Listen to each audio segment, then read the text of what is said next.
और दूसरी बात, इमाम अहमद बिन हम्बल रहमतुल्लाह अलैह के बारे में लिखा है, कहीं का सफ़र था तो दिल ने कहा चलो सफ़र तो करना है, अकेले चलते हैं। साथ में कहा कि उसको लेते हैं। चलते रहें। शाम के वक्त एक गांव में ठहरे। सफ़र आगे भी करना था, रात का वक्त था, रात बहुत ज़्यादा थी।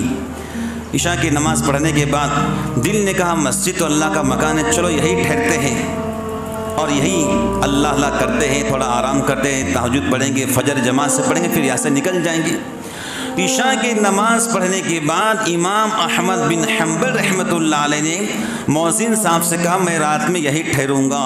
तो मौज़िन साहब ने कहा आप रात में ठहर नहीं सकते हैं, हमें डर है कि मस्जिद को चोर नुकसान ना पहुंचा दे, कि मस्जिद को जो बेराह लोग होते हैं नुकसान ना पहुंचा दे।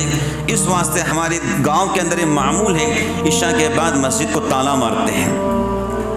इमाम अहमद बिन हम्बल कह रहे भाई मुझे ठहरने दें, वो बंदा कहता मैं आपको ठहरने नहीं दूंगा।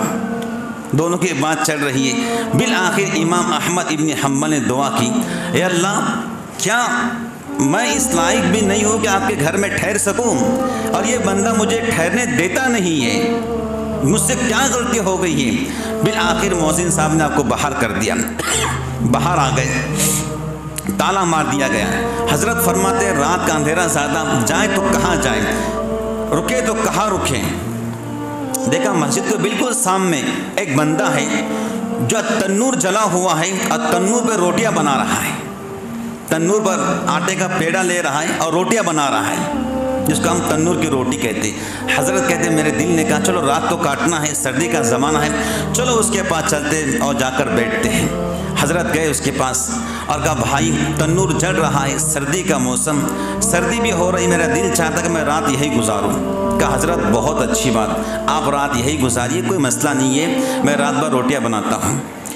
हज़रत इमाम अहमद इब्न हम्बल फरमाते कि मैंने देखा कि वो नान बाई जो रोटियां बनाता है, पेड़ा लेता है, अस्तगफिरुल्लाह पढ़ता है, फिर पेड़ा आटे पर रखता है, अस्तगफिरुल्लाह पढ़ता है, फिर इस पेड़े को तन्नूर में लगाता है, अस्तगफिरुल्लाह पढ़ता है, जब रोटी बनती है तन्नूर से निकालता है, अस्तगफिरुल्लाह पढ़ता है। मैंने पूछा नौजवान तो बहुत अस्तगफिरुल्लाह पढ़ता है? उसने कहा मेरे ज़िंदगी का मामूल है, मैं बहुत ज़्यादा अस्तगफिरुल्लाह पढ़ता हूँ। हज़रत ने पूछा बता तेरी ज़िंदगी में कोई दुआएं कबूल हुई हैं? उस नान बाई ने कहा हज़रत अल्लाह गवाह है, मैं ज़्यादा इस्तग़फ़ार पढ़ता हूँ, इसकी बरकत से मेरी अल्लाह ने हर दुआ कबूल की है। कहा कोई दुआ तो कबूल नहीं? कहा एक दुआ है जो मेरी अब तक कबूल नहीं हुई, हर दुआ कबूल हुई। क्या कौन सी दुआ है? कि मैं इस्तग़फ़ार पढ़ता हूँ और अल्लाह से दुआ करता हूँ आपके एक नेक बंदे और आपके चहेते बंदे जो हदीस के हाफिज़ है, कुरान के हाफिज़ है, इमाम तफसीर है, जिनका नाम इमाम अहमद इब्न हम्बल है, मैं उनसे मिलना चाहता हूँ, लेकिन वो रहते कहाँ मुझे पता नहीं है। अल्लाह अकबर। मेरे दिल ने बहुत तमन्ना थी उनसे मिलने की, लेकिन मैं घर का अकेला हूँ, कारोबार भी करना है, सफ़र नहीं कर सकता हूँ। अल्लाह से इस्तग़फ़ार पढ़ के यही दुआ करता हूँ, अल्लाह आपके उस अज़ीम और नेक बंदे से मेरी मुलाकात करवा दीजिए।